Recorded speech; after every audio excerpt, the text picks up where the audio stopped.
Good morning to all of you. Greetings from a very chilly Johannesburg. Thank you so much for being with us. Thank you for joining us. By means of introduction, my name is Refilwe Nyoni, and I am excited. I am grateful to run the session today on behalf of NHRS and Mindful Revolution. So thank you for joining us today for yet another mindful interaction. I call this the brain gym, right? This is the place where we come to really train our minds and to be in contact of not just our cognitive capabilities, but to be able to be kind to our minds and release a lot of stress that we are carrying. Thank you for your presence. It shows a commitment to make the world a better place, I think, by creating an environment where you can nurture yourself in all the things that you need to do on a daily basis. All right, so they say that attention is the rarest and purest form of generosity. This is a beautiful quote that I love by a lady of the name Simone Weil. So Simone Weil says that attention is the rarest and purest form of generosity. And we can all agree that during our stressful lives, our attention is usually dispersed. We are usually juggling a number of tasks and preoccupations all at the same time, and none of our actions or our thoughts receives our full attention. As the stress of life increases in this brand new world that we find ourselves in, it is time for us to learn a new way for us to look after ourselves. And this is really where mindfulness comes into play. I'd like to begin the process of the session by grounding ourselves with some mindful movement. So mindful movement is a beautiful and powerful tool that we can use to be kind to our minds, because kindness to the body is really kindness to the minds. I invite you to assume the mindful position, placing your feet side by side, relaxing your arms to either side of your body, using your right hand to grab the top of your head, dropping your right ear down towards your right shoulder,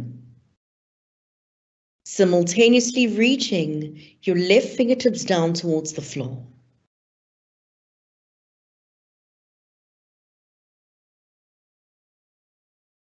Gently closing your eyes. Drop your right shoulder down, actively relaxing it more. Feeling a deep, beautiful, stretchy sensation down the left side of your neck.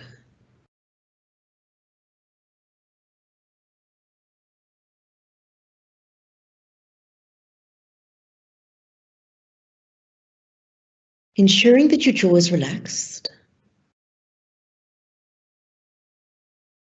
How we relax our jaw, gently bringing your teeth together. Allowing your tongue to touch your palate.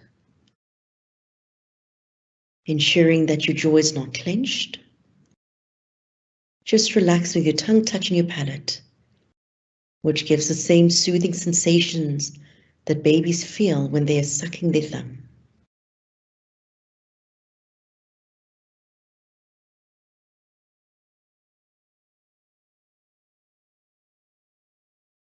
And now releasing your head and bringing your chin towards your chest. Your left ear to left shoulder, rolling your head all the way back and all the way round. Creating a beautiful stretchy sensation. Creating mobility in your neck.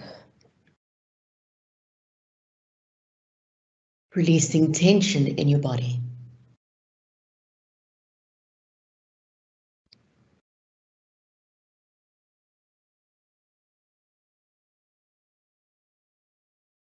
The next time you bring your chin towards your chest, gently bringing your head back to center.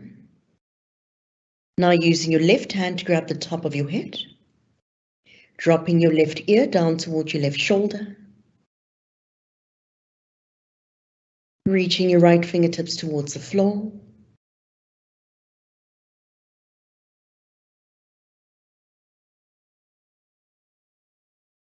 This time feeling a beautiful stretchy sensation down the right side of your neck. Eyes closed to withdraw the powerful sense of sight, to bring yourself from the outside to the inside of yourself. Relaxing your left shoulder more. Relaxing your belly.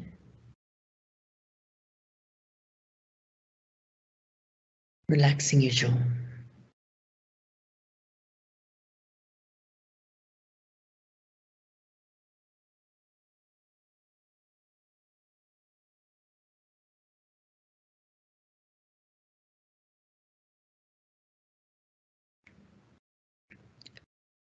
Gently releasing your head and bringing your chin towards your chest. Right ear to right shoulder, rolling your head all the way back, all the way around.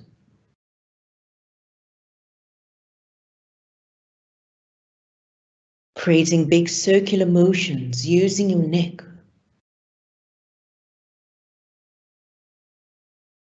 Relaxing your shoulders.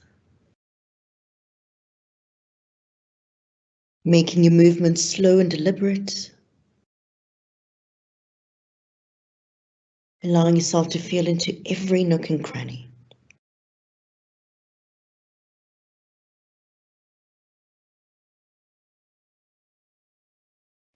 And then next time you bring your chin towards your chest, gently returning back to center. And now we're going to stretch the back side of our neck, interlock your fingers, and place your hands behind your head. So making sure that you're not placing your hands at your neck, so just behind your head, bringing your elbows in close together and dropping down your chin towards your chest.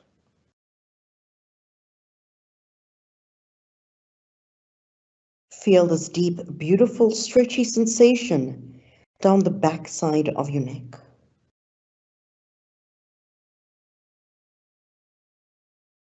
Relaxing your shoulders. Allowing your neck to relax more by bringing your chin towards your chest more.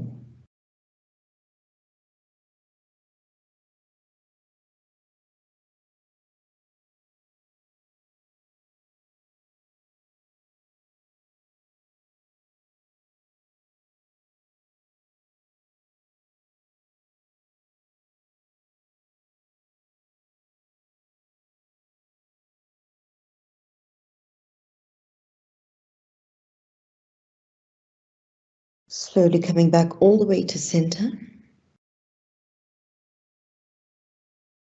Let's take a deep breath to seal off our practice. A deep inhale through your nose.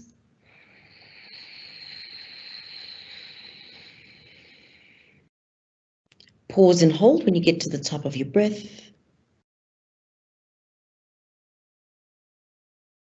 Releasing your breath through your mouth. Sighing out. And if your eyes are closed, gently opening your eyes. We are continuing on focusing on our mental health, converting it into mental wealth. And today we engage around bringing our relationships back to balance. Unkind relationships, rather, are a heavy burden on the mind and on our hearts. And so in order to be kind to our minds, we have to find ways to bring kindfulness and understanding into how we relate to everybody in our lives on a day-to-day basis. Positive relationships, these are relationships that are built on trust. I read a beautiful quote that says that without trust, it is only a matter of time before any relationship just crumbles. So the quote says, without trust, it is only a matter of time before any relationship crumbles. Trust is defined as the firm belief in the reliability, the truth, or ability of someone or something.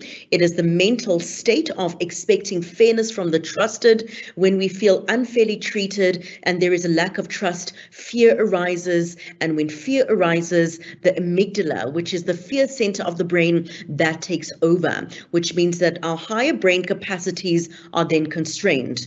According to Daniel Tranel, who is the author of Neuroscience and Medicine, higher brain functions are operations of our brain that stand at the pinnacle of evolution and are largely unique to humans.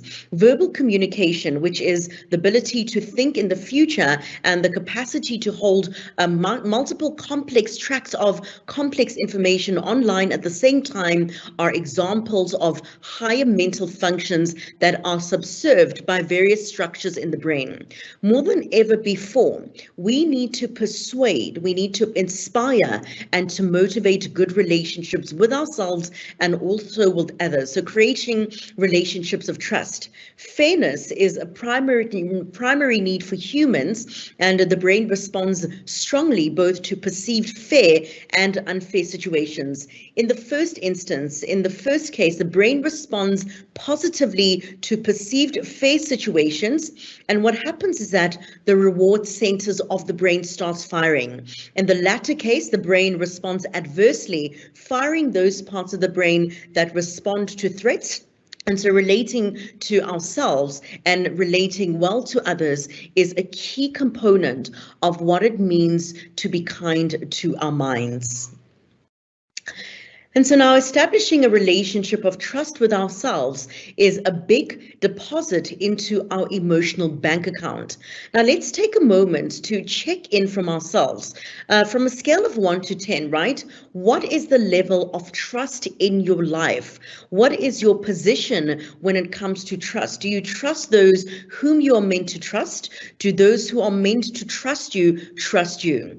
Now, remembering the relationships of trust that we have with those around us is a way to replenish the emotional bank account. The emotional bank account is a powerful metaphor that was created by Stephen Covey, who is the author of The 7 Habits of Highly Effective People. We all know how our regular bank account works. We make deposits, we save up money, and when we need that money later, we withdraw the money. An emotional bank account is an account of trust instead of money. It's an account based on how safe we feel with another person. Making deposits into our emotional bank account is an essential service to self. For the context of today's conversation, we are relating the emotional bank account to how safe we feel within our own emotions and also how safe we feel with our relationships to others. We're also checking in on the amount of deposits and withdrawals that are being transacted on our emotional bank accounts. An emotional bank account is built on trust. We are the accountants, and we must ensure that we are not withdrawing from our emotional bank account more than what we are putting in. In order to be able to identify our emotional transactions, we have to become aware of our emotional transgressions. Where is it that we are gaining emotional energy, and where is it that we are losing emotional energy? A strong, stable, and perceptive attention that affords us calmness and clarity is the foundation upon which emotional intelligence is built, and also upon which mindfulness is built. And so today I am sharing with you one of my favorite practices. This practice is called the Tree of Trust. When I feel emotionally bankrupt and unable to see and feel the trust and goodness in the relationships around me, I use this practice to help me to recover my resilience and to be kind to my mind. So the Tree of Trust is something that we can use to reflect on the kindness and the goodness in the relationships around us. And so I ask you to assume the mindful position, placing your feet side by side, relaxing your hands in your lap, closing your eyes.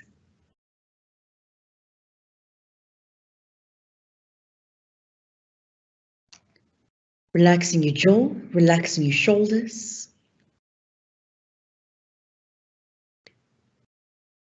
Ensuring that your spine is straight and strong. You are seated in a dignified, upright position.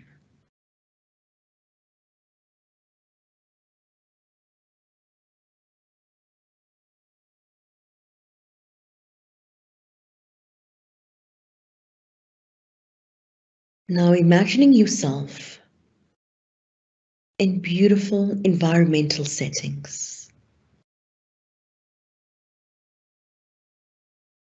You are in your favorite natural space. You are walking in beautiful gardens. Mother Nature is out in full bloom. You feel the fresh air. Perhaps the sun on your skin. You feel truly in contact with who you are and with how you are.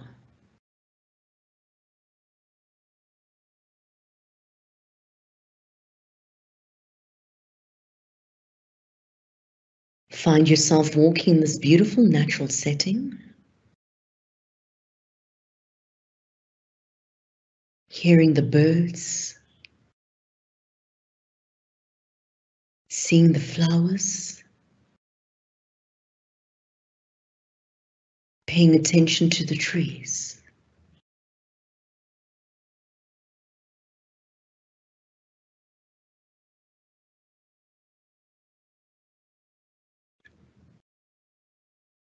You become aware of the most magnificent tree that you have ever seen in your life.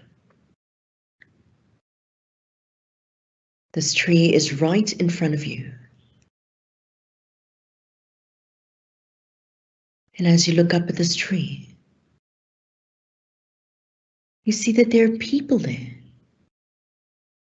And these people are looking back at you.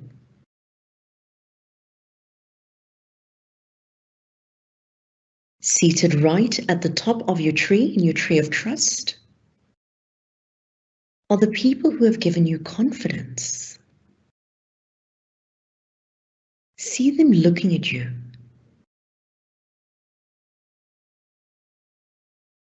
And remind yourself who these people are. How is it that they have given you confidence? What is it about them that has inspired confidence within you? Taking a moment to pause, to reflect, to smile at them, and to thank them.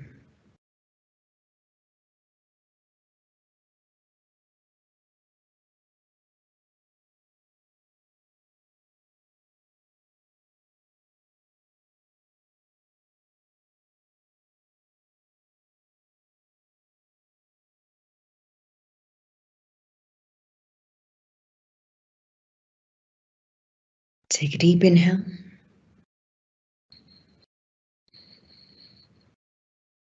And exhale.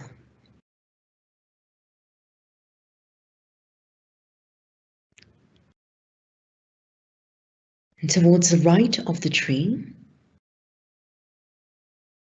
you become aware of the people who have given you help.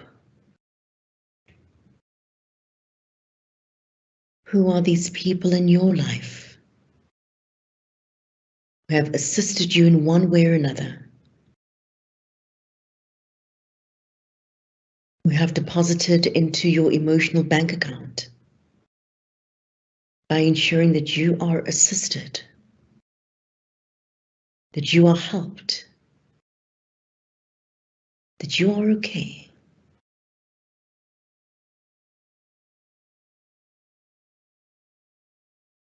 Seeing the faces, remembering the details of the help that they provided you with. Taking a moment to be grateful. Taking a moment to thank them.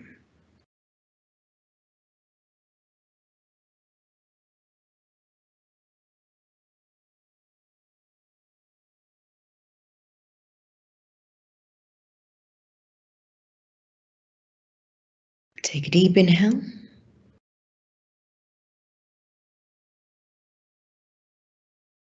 And exhale.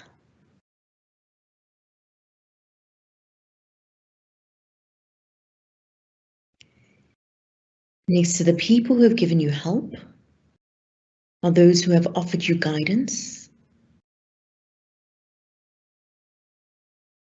Who are these people who have offered you guidance? And what sort of guidance is it? See them looking at you, smiling at you, proud of you. Taking a moment to acknowledge them and also a moment to thank them.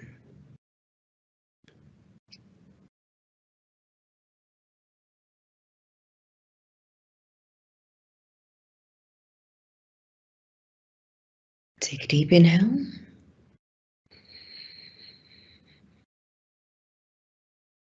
And exhale.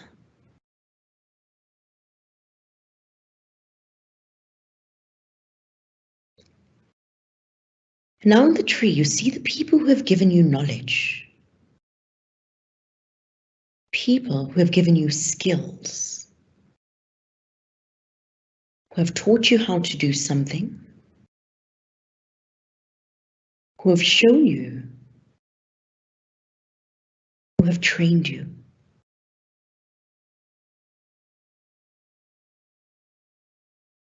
Who are these people?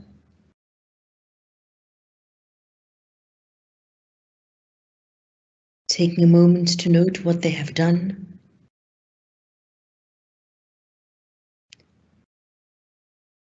Using this opportunity to thank them on the inside.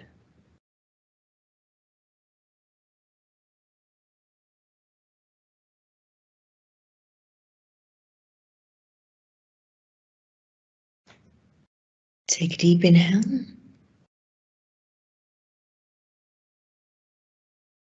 And exhale.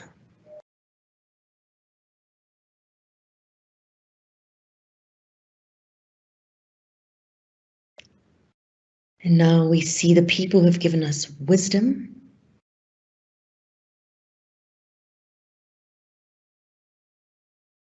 These are the people who have aided our perceptions of life.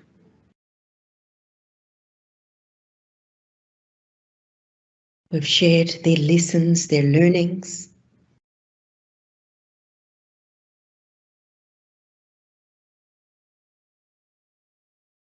The people who have opened up our minds, our hearts.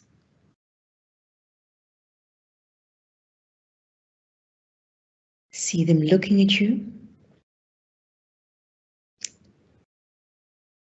Thank them for depositing into your emotional bank account.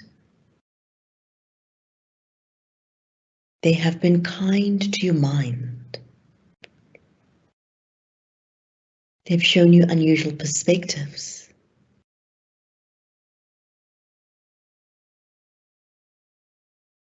They have been there for you in a special way.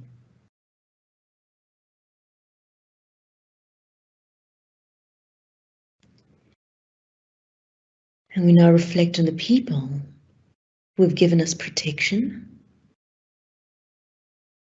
who have made us feel safe. That protection could be in the form of finances, financial security, emotional security.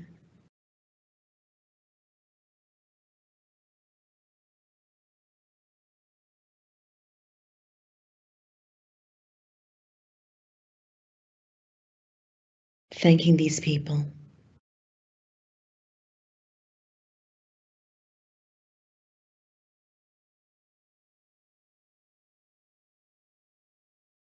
And finally, are the people in our lives who make us feel accomplished.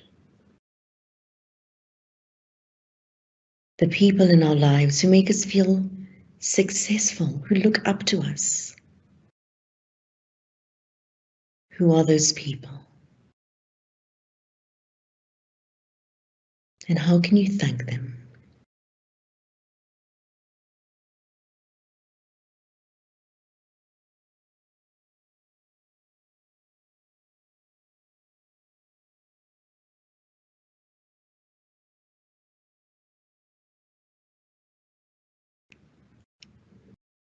Take a deep inhale.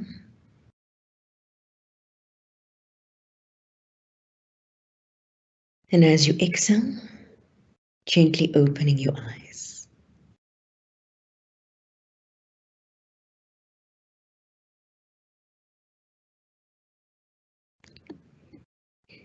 In times of our own distress, it can be difficult to want to contribute to our own emotional bank account, let alone to that of another. But in this time where many things seem and feel to be falling apart, we don't just need resilient individuals, we also need resilient relationships. It can be hard sometimes to remember the best about ourselves and the people around us that we're inclined to relate to, especially when we are struggling with our levels of resilience, with our levels of work, with the levels of many things that we have to do in our lives. And no one is saying that we have to be perfect. The invitation is for us to turn towards one another rather than away from one another. Depositing into our emotional bank accounts is a powerful way to be kind to our minds and a crucial first step to be able to turn towards ourselves in times of needs. And once you have been able to turn towards yourself, you can then give the same thing to another person without making a significant withdrawal on your emotional bank account. So in other words, it doesn't have to cost you too much. Recovering resilience in our relationships requires that we choose intelligent emotions more often in our interactions with others, and thus we are kind to our minds because there is a lot less that we have to manage in our lives. So Stephen Covey identifies 6 ways to make deposits and to reduce withdrawals. Firstly, he says, understanding the individual. Now, understanding the individual means listening intently to what the other person is saying and empathizing with how they may feel. It's important to care for others and to act with kindness towards them. Secondly, is keeping our commitments. You know how it feels when someone keeps their commitments to you. Remember that it's important that you keep your commitments to them. You build up on an emotional reserve by keeping your commitments. Thirdly, is clarifying expectations. People are not mind readers, and yet we constantly expect others to know what we expect from them. Communicating our expectations can help create a higher level of trust. And when we ask for what we want and when we get it, we can then trust a little more. And fourth is attending to the little things. Don't you find that the little things tend to become the big things when they do not receive our attention? Doing the little things is how we show honor and respect for others. Small kindnesses, a smile, a little extra effort, a hug, doing something that you don't have to do. These are things that help us to build trust. And fifth is showing personal integrity. Integrity is the moral floor upon which trusting relationships are built. When we operate with sound moral character, it makes it so easy for others to trust us. And finally, is apologizing when we make a withdrawal. We will make mistakes. It's a part of life. But when we see that we have violated a trust, sincerely apologizing is how we can make a deposit to counteract the damage that we have done. It is so important that we tend to our emotional bank accounts so that we can then be able to tend to those for others. I conclude with this beautiful quote, a Chinese proverb that I love very much and that you might see often in my presentations. In life, it is often better to be flexible rather than to be stubborn. To be flexible in our perspective is a powerful tool that we can use to be kind to our minds. Now, this Chinese proverb says, when the winds of change blow, some people build walls and other people build windmills. Flexibility means that you approach any given hurdle with a variety of strategies. So sometimes you need to lean on others and get emotional support, and sometimes you need to give yourself space to heal, to grieve, and to let things cool off. Part of being resilient is that you feel that, at least to some degree, that you have control over your response to a situation, even if not the situation itself. And so to be kind to our minds is to invest in our emotional bank accounts and to invest in the emotional bank accounts of the relationships that we have around us. Thank you so much for joining us today. Thank you for the privilege of your audience. I wish you a wonderful, positive, mindful week ahead. Thank you so much, everybody.